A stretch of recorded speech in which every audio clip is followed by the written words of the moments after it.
How about infertility? Family or those of you who put your hand up at least once to put it up again for any of those questions and look around you. Today, every third person develops cancer. Who will it be? Fertig. Das war's schon. Die Weltgesundheitsorganisation empfiehlt die Impfung gegen Masern, Röteln, Polio, Hepatitis B, Pneumokokken, gegen Rotavirus. Gegen Ausbrüche von Impfschäden wie Autismus, Diabetes, Asthma, Multiple Sklerose, Epilepsie, Narkolepsie. Laut der WHO sollten Kinder nicht mehr als 6 Teelöffel Zucker pro Tag konsumieren. WHO-Empfehlungen beeinflussen Regierungen auf der ganzen Welt. Es gibt ein Menschenrecht auf Gesundheit. Because if we want to protect Americans from Ebola here at home, we have to end it over there. H1N1, SARS, MERS. Universal health coverage is the single most powerful concept that public health has to offer. We will not let the people down.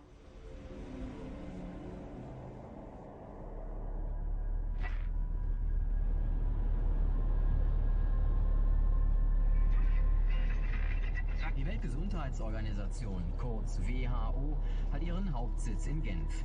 Hier bestimmen sie die weltweit gültigen Normen für die Medizin. Doch die Sonderorganisation der Vereinten Nationen mit weltweit rund 7000 Mitarbeitern offenbart gerade bei Kriseninterventionen immer wieder eklatante Schwächen.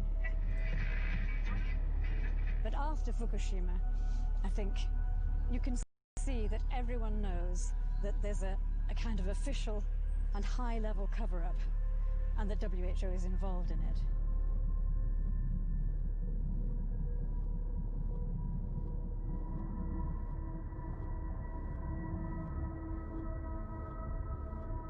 I'm a filmmaker. I have a daughter. It is important to me that she finds the world in good condition. That is why I'm traveling to the WHO headquarters in Geneva. The American journalist Robert Parsons lives here. For 20 years now, he's been writing about the WHO.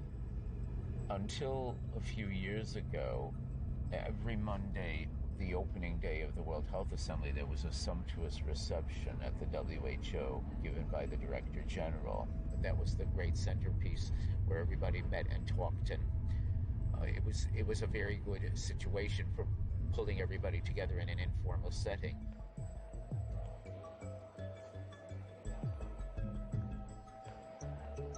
Now, more than ever, that sort of thing has been replaced by private reception, and they are organized by industry. I'm particularly pleased to have 2 ministers of health. And the industry spends a lot of money. For them, it's just part of the cost of doing business. It's a way of making direct contact with the people who, back in their home countries, are making the decisions to formulate and implement public health policy.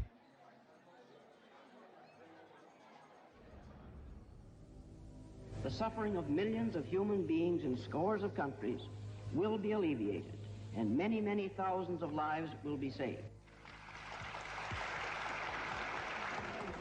Die Weltgesundheitsorganisation zählt bei ihrer Gründung 61 Mitgliedstaaten und finanziert sich aus deren Beiträgen.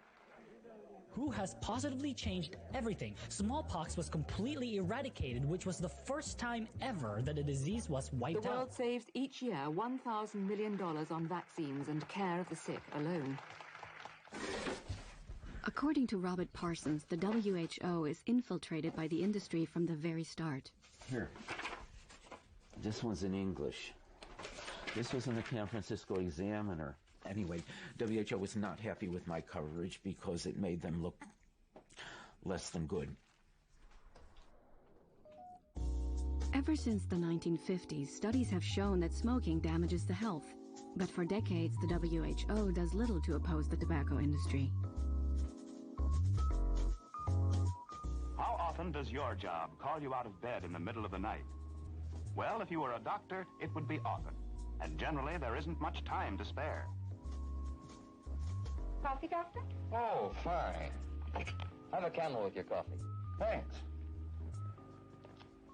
You know, this night work's kind of rough, isn't it? That's right. but a camel's always a pleasure. The majority of politicians take no action against tobacco advertising for decades. Ganz egal, was man von Tabakwerbung hält oder nicht, das geht Brüssel nichts an. Nothing is done to check the profits of the tobacco industry until charges are brought against it by its victims and by the USA. Gradually, the tobacco companies are obliged to publish their internal documents. Their strategies to combat the WHO are made public. One example is the Boca Raton Action Plan from the year 1988. Senior figures at Philip Morris met in Florida and drew up a number of sophisticated strategies to limit the power of the WHO. The first and most important aim: this organization has extraordinary influence on government and consumers, and we must find a way to diffuse this. The WHO gets under pressure. The evidence show that tobacco companies had operated for many years with the deliberate purpose of subverting the efforts of WHO to control tobacco. Sie haben so Institute gegründet oder aber Wissenschaftler gekauft, ihre Position zu vertreten. Und so haben sie dann versucht, nicht mit ihrem Namen aufzutreten, sondern mit Organisationen, von denen man gar nicht angenommen hat, dass das Vertreter der Tabakindustrie sind.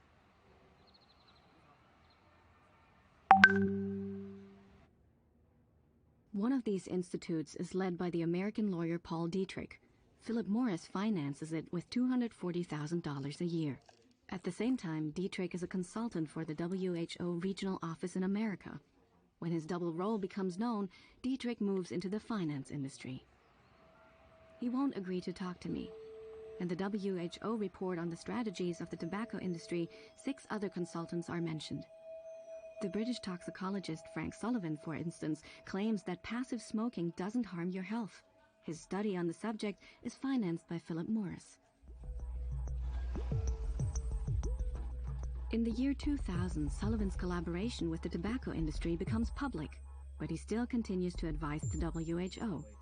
I meet with 2 department leaders combating tobacco under the auspices of the WHO. We have a zero-tolerance approach. As I said, the Director General says the tobacco industry is our #1 enemy, and we wear that badge very proudly.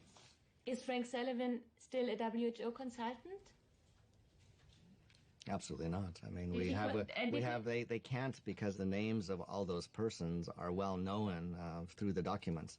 But did Frank Sullivan consult to WHO, for example, in 2002, let's say? Not that I'm aware of as well, too. And again, the policies that are in place now is that all consultants, no matter whether they're working in tobacco control or infectious diseases or anywhere in the organization, have to sign a declaration of interest. But this means a lot of trust. Don't you think that they should be reviewed?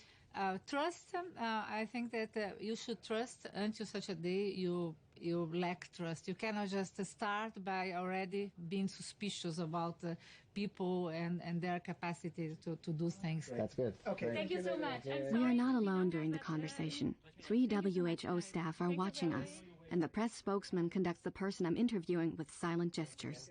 Okay, thank you. The WHO and also Thomas Zeltner, they always say, okay, we had a problem, and there were single persons who were corrupt. This was the Sullivan, Paul Dietrich, and so on.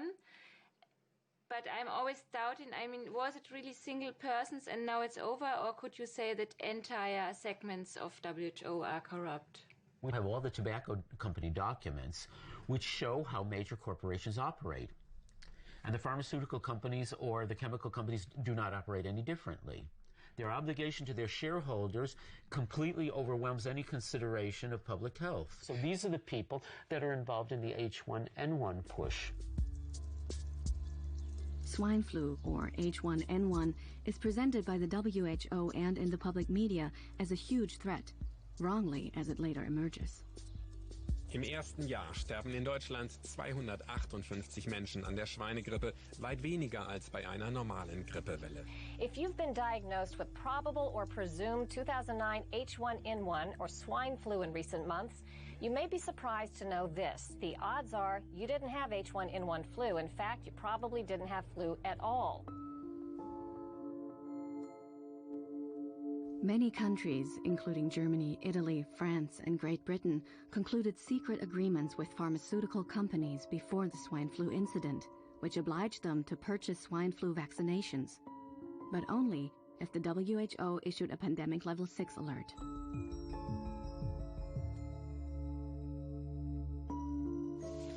The world is now at the start of the 2009 influenza pandemic. Die WHO hat entschieden über Ausgaben im Gesundheitswesen in Höhe von weltweit nach Schätzungen der Analysten 18 Milliarden $.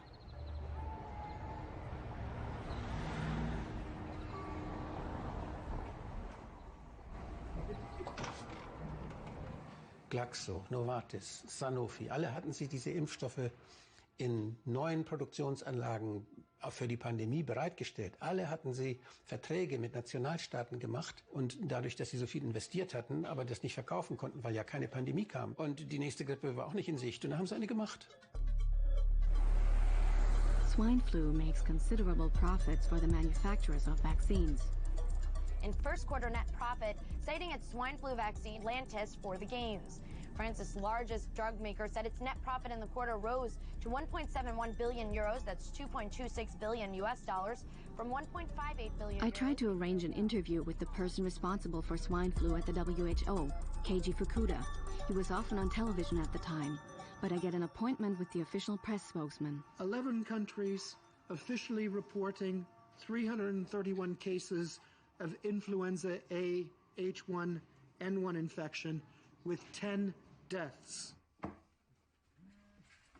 Were you aware of the contracts between pharmaceutical companies and governments? Well, you have to be aware of this, of course. You have to be aware of everything that's going on. And it is extremely easy to, after the fact, say, well, maybe X should not have done Y and A should not have done B.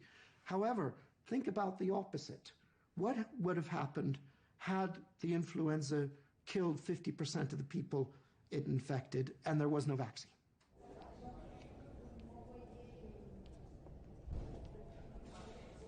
En el momento del outbreak de la H1N1, yo era director del secretariado de la OMS para la salud pública, la propiedad intelectual y los medicamentos.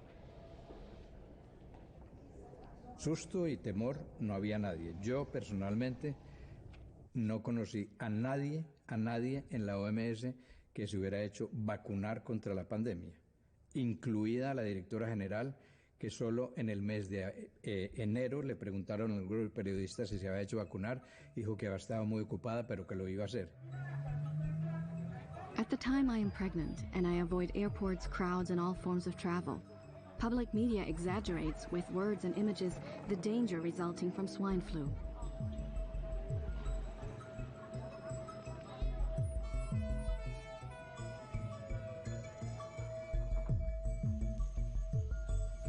Lo que sabemos muy bien, por lo que salió publicado en todos los periódicos del mundo, es que hubo un cambio de los criterios y se retiraron las guidelines del web de la OMS. Could they have declared the pandemic level 6 also with the old definition? No, justamente porque uno de los criterios era la severidad de la enfermedad y por severidad se entendía también la mortalidad. Se incluyera ese criterio, facilitó el que se declarara la fase más alta de la pandemia.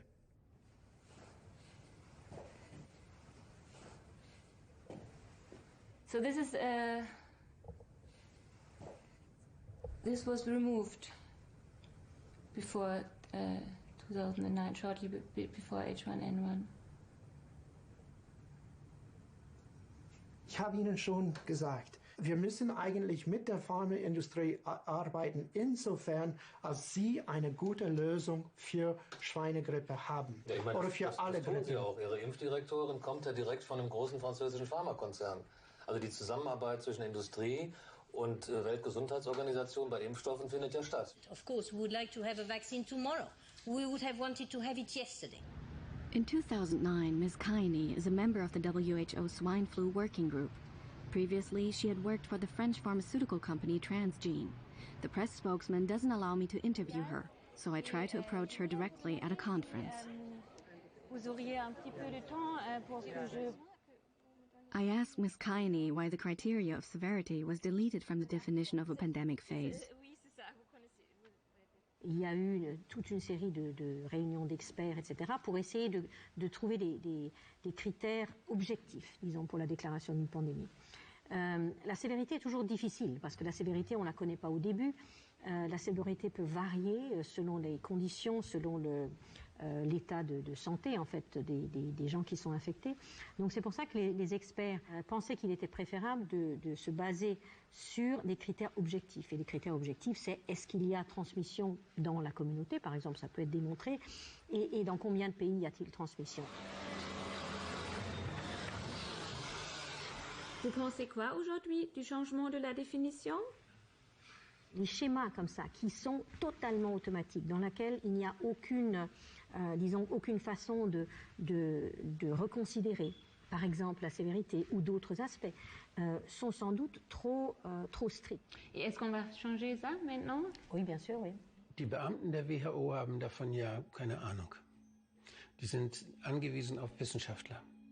Und die Wissenschaftler werden ihnen entsandt von den Ländern und von den Geldgebern der WHO. Und da saßen eben sehr viele, die im Interesse der Pharmaindustrie beraten und entschieden haben.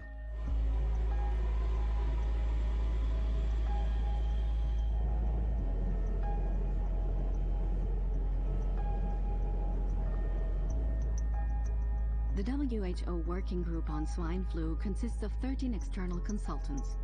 2 of them report conflicts of interest. Neil Ferguson declares consultancy fees from GlaxoSmithKline, Baxter, and Roche, the manufacturers of the swine flu vaccines and medications. Not a problem for the WHO.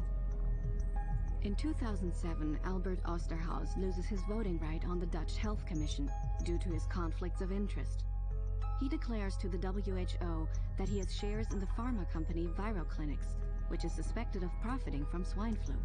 He also declares that he is the chairman of ESWI, describing it as a group of independent scientists. In fact, it is partly financed by vaccine manufacturers. I can tell you there's no scientific meeting today organized that is not being sponsored by industry, and rightly so. Yeah, industry is making the vaccines. It's not the national institutes that are making the vaccines any longer. Industry is doing it. I'm very curious. Are you still a WHO consultant?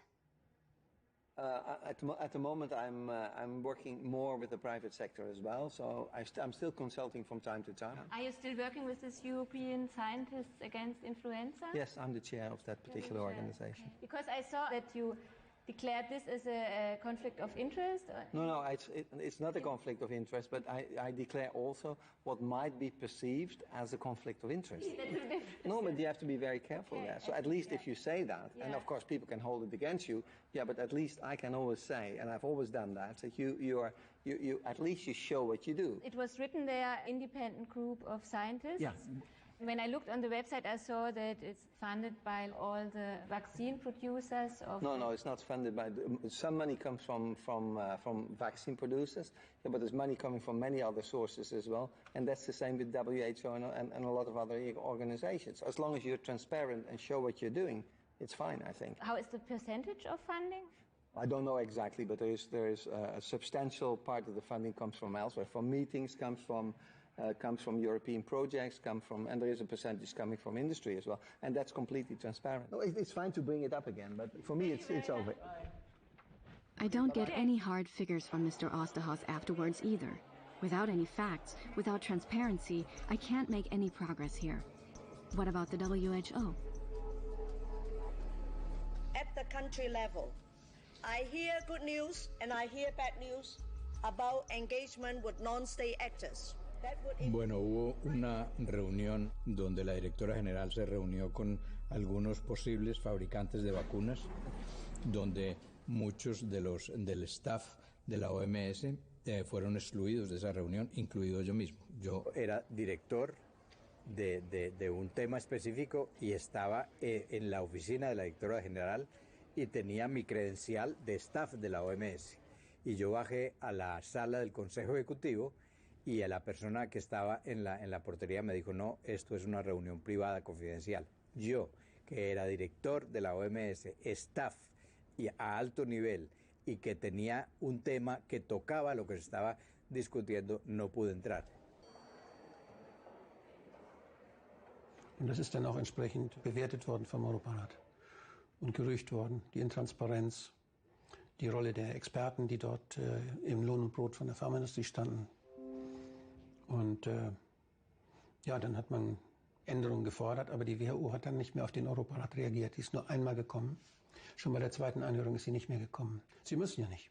Sie sind uns keinerlei Auskunft schuldig. Wir können nicht Akteneinsicht nehmen, die Akten beschlagnahmen, durchgucken. Geht nicht. Da gibt es keinen, der das kann. Es gibt auch keinen Untersuchungsausschuss, wie es den im Parlament gibt, wo die Abgeordneten hingehen können und sagen, stopp. Und die müssen alle kommen und müssen die Akten zeigen. Gibt es auch nicht. Die WHO kann sehr clandestin wursteln.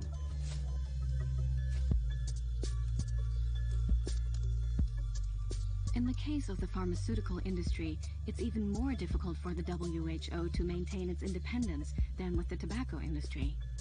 On the one hand, the WHO is dependent on the pharmaceutical industries for research and medication. But the industry's financial interests mustn't damage the WHO's activities in the area of health. One thing is clear.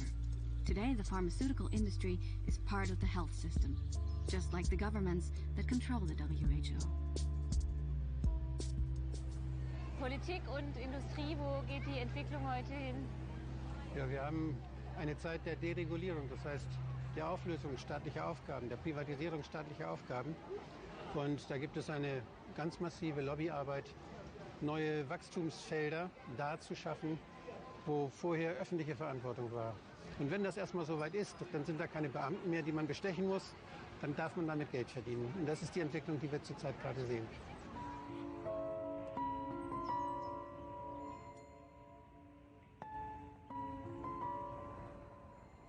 Politics are losing power, and that's also reflected in the financing of the WHO. In the 1990s, all countries froze their membership contributions in the wake of the financial crisis.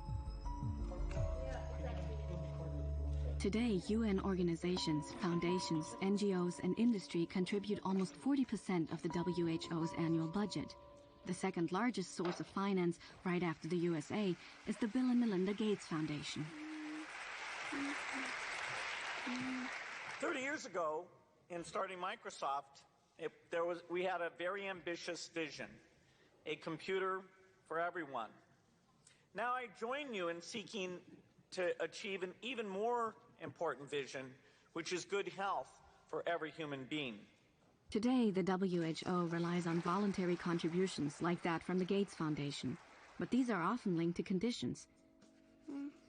The WHO's annual budget amounts to about $2 billion. Coca-Cola spends twice that much on advertising alone, and the hospitals around Lake Geneva spend $6 billion a year.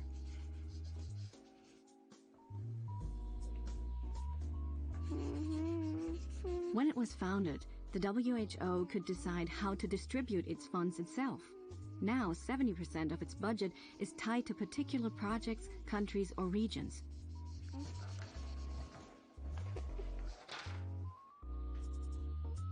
If the WHO receives funding to fight malaria, for example, it can't use that money to combat Ebola.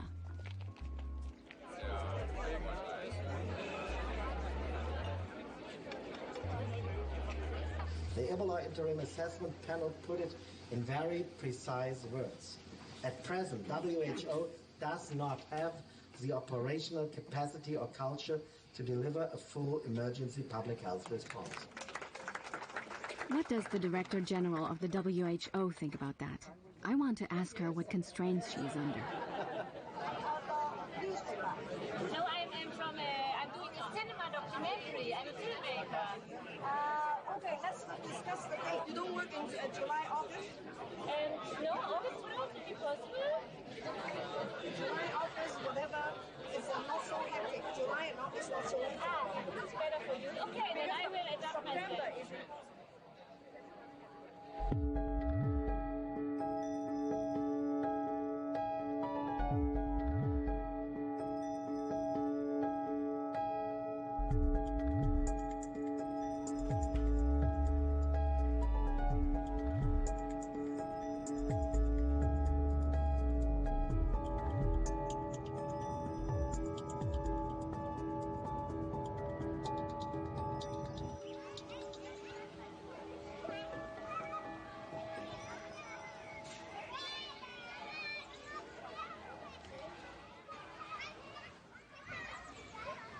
Since I can't get to speak to Margaret Chan, I meet one of her close advisors. I think it's simply a wrong perception to think there can be an external independent review. Because then you have to say who is selecting these independent experts, and who is controlling their independence, and who is controlling the independence of those controlling the independence. There is no external entity as such independent. Of course he's right, but he's wrong. You know, he's mixing everything up because this world is as it is, and you have to do what you can to make sure that the independence of the science is as good as possible. It will never, ever be perfect. He's quite right by that. But he should be talking about his own. I mean, he's from Switzerland. He came straight from Switzerland, which is a country that is completely locked into a partnership approach. And he's in charge of partnerships at WHO. So I know Gaudens was very keen that any companies could come in as long as it was transparency, didn't mind.